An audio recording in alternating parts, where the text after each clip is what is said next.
이재명 대표의 당무 복귀는 더 가열찬 싸움의 시작입니다. 이재명 대표는 당대표 취임 1주년을 맞은 지난 8월 31일 폭정 속에 무너지는 민생과 민주주의를 보며 분노한다며 후쿠시마 오염수 방류 문제, 홍범도 장군 흉상 이전, 해병대원 수사 은폐 의혹, 서울 양평 고속도로 특혜 의혹, 방송장악 시도, 오송 지하차도 침수 참사 등을 대표적 사례로 언급했습니다. 국민의 한 사람으로서 무능, 폭력 정권을 향해 단식투쟁으로 국민 항쟁을 시작했습니다. 단식 도리부 3가지 요구사항. 첫째, 대통령은 민생 파괴, 민주주의 훼손에 대해 국민께 사죄하고 국정 방향을 국민 중심으로 바꾸라. 둘째, 일본 핵 오염수 방류에 반대 입장을 천명하고 국제해양재판소에 제소하라. 셋째, 전면적인 국정쇄신과 개각을 단행하라. 이재명 대표가 목숨을 건 단식투쟁을 한 지 석 달이 지났습니다. 언론은 온통 이 대표의 단식기간 동안 체포동의안 가결, 기각에만 관심이 있었지 왜 단식을 시작했는지, 요구사항은 무엇이고 윤석열 정권이 어떻게 철저하게 이를 무시했는지 관심박 상황이었습니다. 상기해 보면 바뀐 게 하나도 없고 변한 게 없다는 점입니다.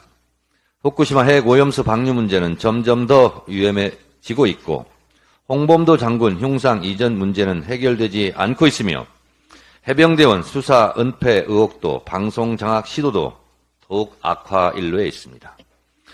서울 양평 처가 고속도로 종점 변경 사건은 아예 처가 땅 쪽으로 하겠다고 민망한 이권 카르텔을 노골화했습니다. 권력을 이용해 한몫 단단히 챙기겠다는 겁니까? 내각 총사퇴로 통한 국정쇄신은커녕 더 깊은 수령으로 빠지고 친구, 검사, 극우 인사에 대한 인사정책은 국민을 더욱 분노케 하고 있습니다. 이재명 대표가 오늘부터 당무에 복귀하지만 단식 투쟁 전후에 이 정권이 바뀐 건 없습니다. 비록 몸은 덜 회복되었지만 이제는 먹으면서 더 가열차게 싸울 때입니다. 윤석열 대통령은 언제는 이념이 제일 중요하다고 하더니 강서구청장 선거 대패 후 민생이 제일 중요하다며 국민이 무조건 옳다고 밑도 끝도 없는 얘기를 했습니다. 이념파리에 이어 이제는 민생파리 하려는 겁니까? 이념은 말 그대로 사전적 의미로 이상적인 것으로 여겨지는 생각이나 견해입니다. 이념을 악용하고 이념을 도구로 폭력을 휘둘러서 그렇지 나쁜 말이 아닙니다. 그러니 하루아침에 헌칙장처럼 버릴 말도 아닙니다. 국민이 무조건 옳다는 말도 그것을 이제서야 깨달았습니까? 이념과 민생은 무엇을 버리고 취할 선택지가 아닙니다.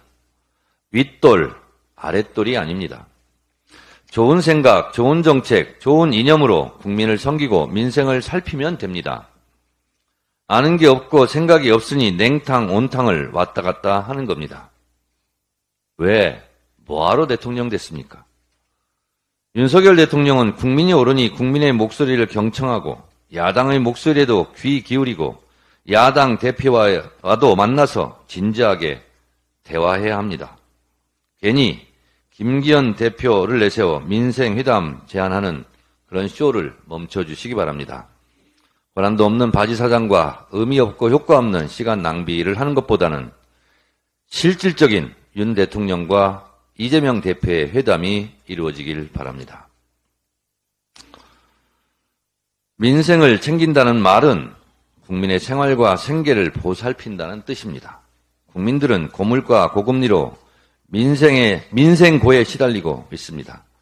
윤석열 대통령이 진정 민생을 말하려면 민심에 귀 기울이고 민심을 살피고 헛된 욕심과 과대망상을 버려야 합니다.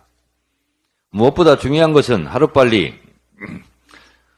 왕으로서 군림하려는 자세를 버리고 국민을 섬기는 일꾼, 머슴의 낮은 자세로, 낮은 자리로 내려오는 것입니다. 한마디로 비정상의 정상화로 복귀하려는 실질 의지입니다. 민생이 헛된 구호가 아니라 야당에게 협력을 구할 것은 구하고 야당과 서로 잘하기 경쟁하는 정상적인 정치로 돌아오는 일입니다. 국민들께 잘못을 인정하고 사과도 하고 이해를 구하는 진정한 용기가 필요합니다. 독재 정권에서는 통치가 횡행하고 민주주의 시대에는 정치가 정착되고 더 좋은 민주주의 시대에는 협치를 합니다. 윤석열 대통령은 통치자의 무거운 왕관을 벗고 정상적인 정치, 서로 상생하는 협치의 길로 돌아오길 바랍니다.